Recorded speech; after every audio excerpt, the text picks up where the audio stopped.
అందరికీ నమస్కారం. ముందుగా ఈ వీడియోకి ఒక లైక్ కొట్టి మన ఛానల్ని సబ్స్క్రైబ్ చేసుకోండి.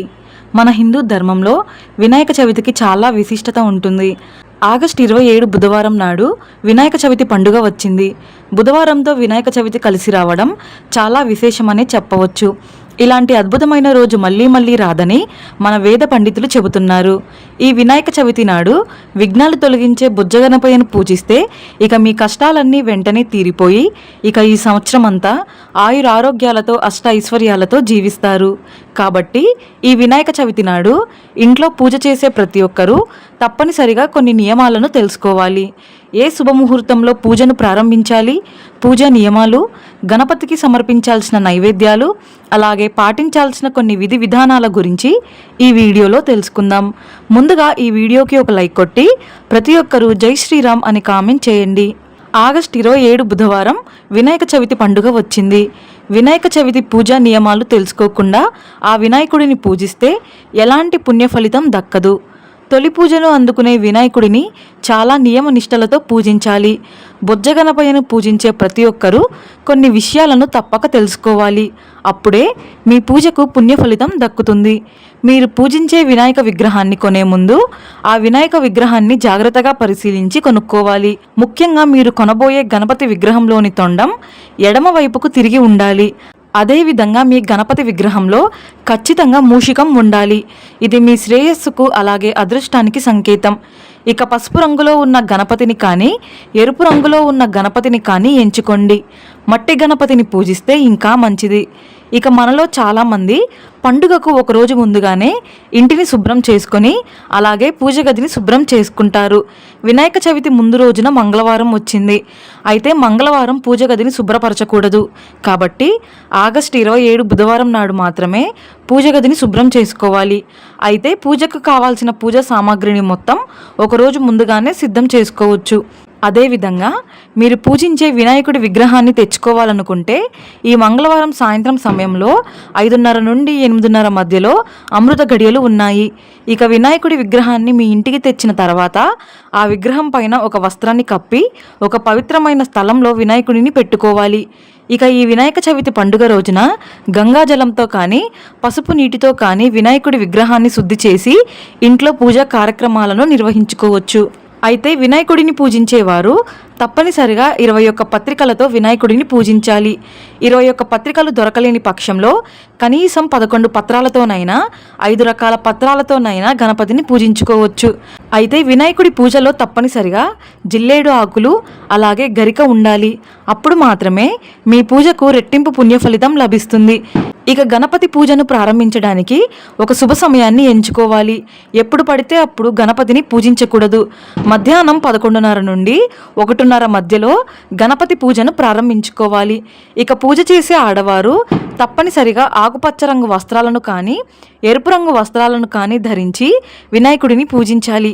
వినాయకుడిని ఎరుపు రంగు పుష్పాలతో అందంగా అలంకరించి వినాయకుడి మెడలో ఒక గరికమాలను వేసి పూజను ప్రారంభించుకోండి. అయితే వినాయకుడి పూజలో ఖచ్చితంగా కలశాన్ని ఏర్పాటు చేసుకోవాలి. కలశానికి కుంకుమ బొట్లు పెట్టి కలశంలో నీళ్లు పోసి పసుపు కుంకుమలు అక్షింతలు అలాగే కొన్ని రూపాయి నాణేలను వేసి కలశం పైన కొబ్బరికాయను పెట్టి మామిడాకులతో కలశాన్ని అలంకరించుకోండి. వినాయకుడికి కుడివైపున కలశాన్ని ప్రతిష్ఠించుకోవాలి. అదేవిధంగా వినాయకుడికి ఎడమవైపున లక్ష్మీదేవి చిత్రపటాన్ని కానీ లక్ష్మీదేవి విగ్రహాన్ని కానీ పెట్టుకోవాలి. ఈ వినాయక చవితి నాడు గణపతితో పాటు లక్ష్మీదేవిని కూడా పూజిస్తే ఇక మీ డబ్బు కష్టాలన్నీ వెంటనే తీరిపోయి మీ కుటుంబానికి అఖండ రాజయోగం కలుగుతుంది. ఇక చాలామందికి తెలియని విషయం ఏమిటంటే వినాయకుడి పూజలో తప్పనిసరిగా పసుపుతో ఒక చిన్న గౌరీదేవిని తయారు చేసుకుని వినాయకునికి ఎదురుగా గౌరీదేవిని ప్రతిష్ఠించి పసుపు కుంకుమలతో అమ్మవారిని పూజించాలి. ఇక వినాయకునికి ఎదురుగా 2 దీపాలు వెలిగించి దీపారాధన చేసుకోవాలి. సాధారణంగా ఏదైనా పండుగ వస్తే ఆవు నెయ్యితో దీపారాధన చేస్తాము. కానీ వినాయక చవితి రోజున కొబ్బరి నూనెతో దీపారాధన చేస్తే విశేషమైన పుణ్య ఫలితం లభిస్తుంది. అదేవిధంగా గణపతికి ఇష్టమైన ఎర్ర మందార పూలు అలాగే ఎర్ర గులాబీ పూలతో వినాయకుడిని పూజిస్తే ఆర్థిక సమస్యలన్నీ వెంటనే తొలగిపోతాయి. విపరీతమైన అప్పుల సమస్యలు ఉన్నవారు అలాగే ఆర్థిక సమస్యలతో ఇబ్బంది పడేవారు తెలుపు రంగులో ఉన్న వినాయకుడిని పూజిస్తే చాలా మంచిది. ఇక గణపతి పూజలో తప్పనిసరిగా 5 రకాల నైవేద్యాలను కానీ 3 రకాల నైవేద్యాలను కానీ సమర్పించాలి. గణపతికి ఇష్టమైన ఉండ్రాళ్ళు, కుడుములు, అలాగే మోదకాలను తప్పనిసరిగా నివేదించాలి. కుంకుమ అంటే గణపతికి చాలా ఇష్టమైనది కాబట్టి ఈ వినాయక చవితి నాడు మీ ఇంట్లో ఉన్న ప్రతి ఒక్కరూ వినాయకుడి విగ్రహానికి కుంకుమ బొట్టు పెట్టి నమస్కారం చేసుకోండి. ఆ బొజ్జ గణపయ్య ఆశీర్వాదం మీ కుటుంబంపై ఎల్లవేళలా ఉంటుంది. ఇక మన జ్యోతిష్య శాస్త్రాల ప్రకారం ఈ వినాయక చవితి నాడు చంద్రుడిని చూడడం నిషేధం. పొరపాటున కూడా చంద్రుడిని చూడకూడదు. వినాయక చవితి రోజున చంద్రుడిని చూస్తే ఇక ఈ సంవత్సరం అంతా మీకు అవమానాలు ఎదురవుతాయి. ఈ చవితి రోజున చంద్రుడిని చూసిన శ్రీకృష్ణుడికి కూడా నిందలు ఎదుర్కొన్నాడు. కాబట్టి చంద్రదోషం ఉండకూడదంటే ఇంట్లో వినాయక పూజ పూర్తయిన తర్వాత ఇంట్లో ఉన్న ప్రతి ఒక్కరూ తలపైన అక్షింతలు వేసుకొని గణపతికి నమస్కారం చేసుకోండి.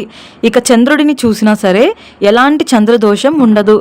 అలాగే ఏ పండుగ వచ్చినా సరే ఆడవాళ్లే పూజా కార్యక్రమాలను నిర్వహిస్తారు. అయితే వినాయక చవితి పూజను మాత్రం మగవారు చేస్తే చాలా మంచి ఫలితం ఉంటుంది. కాబట్టి ఈ వినాయక చవితి నాడు కనీసం దేవునికి వెలిగించే దీపాన్ని మీ భర్త చేత వెలిగించండి. మీ పూజకు రెట్టింపు పుణ్యఫలితం లభిస్తుంది. గణపతిని పూజించాలంటే ఎలాంటి మంత్రాలు అవసరం లేదు. మీకు ఎలాంటి మంత్రాలు రాకపోయినా భక్తి శ్రద్ధలతో వినాయకుడిని తలుచుకుంటూ ఓం గం గణపతయే నమః అనే మంత్రాన్ని చదువుతూ గణపతిని పూజించండి. ఇక ఆడవారు తప్పనిసరిగా ఉపవాసం ఉండాలి. అయితే మనలో చాలామంది ఆడవారికి నెలసరి కారణంగా వినాయక చవితి పండుగను చేసుకోవడానికి కుదరకపోవచ్చు. అలాంటి వారు సెప్టెంబర్ 10వ తేదీన బుధవారం నాడు సంకటహర చతుర్థి వచ్చింది. ఆ రోజున వినాయకుడిని పూజించిన ఎన్నో శుభ ప్రయోజనాలు కలుగుతాయి. ఇక మీరు పూజించే వినాయకుడి విగ్రహాన్ని ఈశాన్యంలో ప్రతిష్ఠించి పూజ చేసుకోవాలి. అయితే దక్షిణ దిశలో మాత్రం పొరపాటున కూడా వినాయకుడి విగ్రహాన్ని పెట్టకూడదు. ఈ విధంగా గణపతిని పూజించి ఈ సంవత్సరం అంతా ఆ గణపయ్య ఆశీర్వాదాన్ని సంపూర్ణంగా పొందండి. ఈ వీడియో మీకు నచ్చితే లైక్ చేసి సబ్స్క్రైబ్ చేసుకోండి. జై శ్రీరామ్.